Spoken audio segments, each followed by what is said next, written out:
Hello बच्चों, welcome back to my channel. कैसे हैं आप सब लोग।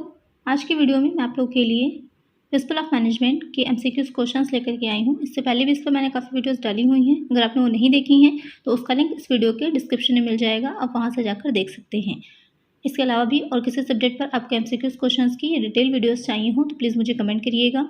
चैनल पर नए हों तो जल्दी से सब्सक्राइब कर लीजिए, नोटिफिकेशन बिल को ज़रूर ऑन करिएगा और वीडियो अच्छी लगे तो लाइक करिएगा। आइए शुरू करते हैं।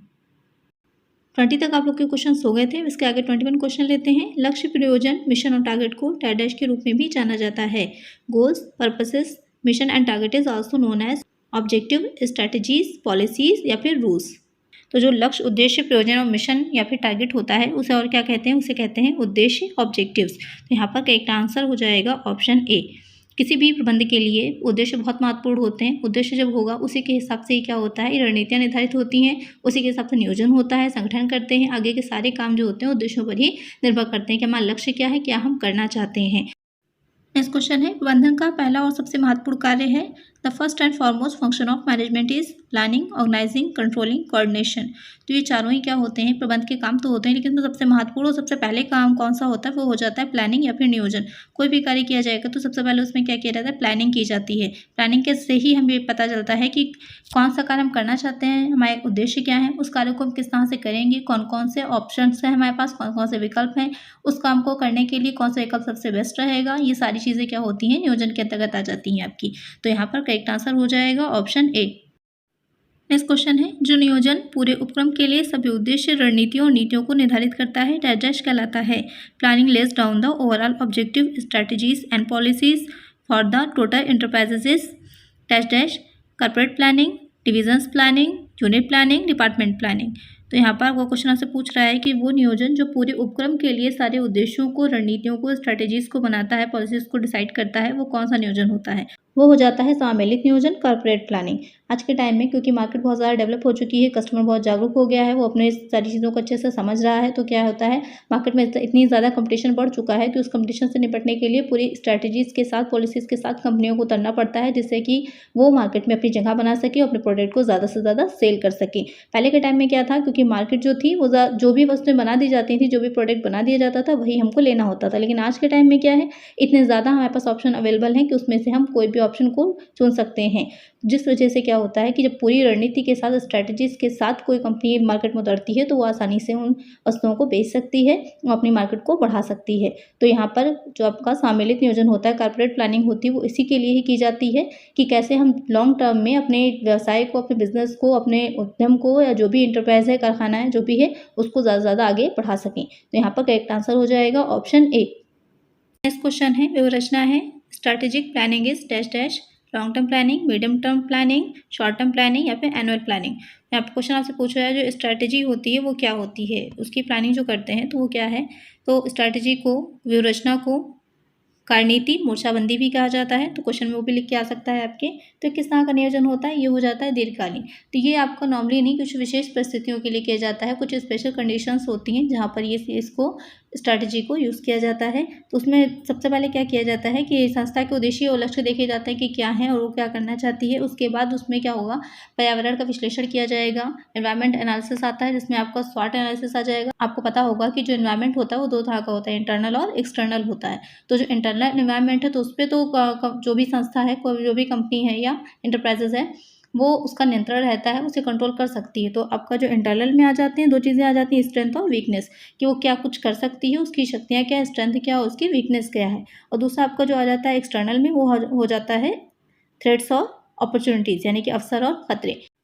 अवसर की अगर बात करें तो अभी आपने देखा होगा कि कोविड टाइम में ही कितनी एप्लीकेशंस ऐसी थी जो होम डिलीवरी के लिए की फैसिलिटीज़ देने लगी थी। पहले भी कुछ एप्लीकेशंस थी जिनसे होम डिलीवरी होती थी, लेकिन अब आपने देखा होगा कोविड टाइम में एप्लीकेशंस बहुत ज़्यादा हो गई जो लोकल मार्केट में भी क्या था, होम डिलीवरी हम लोग को आसानी से प्रोवाइड करा रही थी। इसी तरह से खतरों की अगर बात की जाए, थ्रेट्स होते हैं, तो आपने देखा होगा एक कंपनी का जैसे कोई अगर डेटा का ही प्लान लॉन्च होता है तो फ़ौरन ही दूसरी कंपनी का भी वैसा ही सेम प्लान या उससे कुछ थोड़ा सा बढ़ा करके लॉन्च हो जाता है। तो आपस में क्या हो जाती है, कंपटीशन हो जाता है कि किसका ज़्यादा चलेगा। तो वो सब हो जाती हैं चुनौतियाँ कि हमारे जो कॉम्पिटिटर्स हैं वो क्या और रणनीतियाँ बना रहे हैं और क्या चीज़ें मार्केट में ला रहे हैं, उसका सामना हम कैसे करेंगे। तो ये सब चीज़ें कैसे इन सब चीज़ों को हैंडल किया जाता है, तो उसके लिए रणनीतियाँ बनाई जाती हैं, स्ट्रैटेजीज़ बनाई जाती हैं। कि फ्यूचर में लॉन्ग टर्म में के लिए हमारा जो बिज़नेस है वो चलता रहे और आगे बढ़ता रहे। तो यहाँ पर करेक्ट आंसर हो जाएगा ऑप्शन ए। नेक्स्ट क्वेश्चन है, किसी संगठन की नियंत्रण प्रणाली का डैश डैश पर कोई नियंत्रण नहीं होता है। Control system of an organisation has no control over internal environment, external environment, customers, government. तो जो कस्टमर और गवर्नमेंट होते हैं वो एक्सटर्नल एनवायरनमेंट का ही हिस्सा हो जाते हैं। तो यहाँ पर करेक्ट आंसर जो हो जाएगा आपका वो हो जाएगा एक्सटर्नल एनवायरनमेंट। एक्सटर्नल एनवायरनमेंट पर जो संगठन होता है उसका कंट्रोल सिस्टम का कोई भी कंट्रोल नहीं होता है कि जो भी चेंजेस होते हैं उसके लिए संगठन या ऑर्गेनाइजेशन कुछ भी नहीं कर सकता। तो यहाँ पर करेक्ट आंसर हो जाएगा ऑप्शन बी। नेक्स्ट क्वेश्चन है, निम्न में से कौन प्रबंध प्रक्रिया का भाग नहीं है? Which of the following is not a part of management process? Planning, organisation, marketing, control.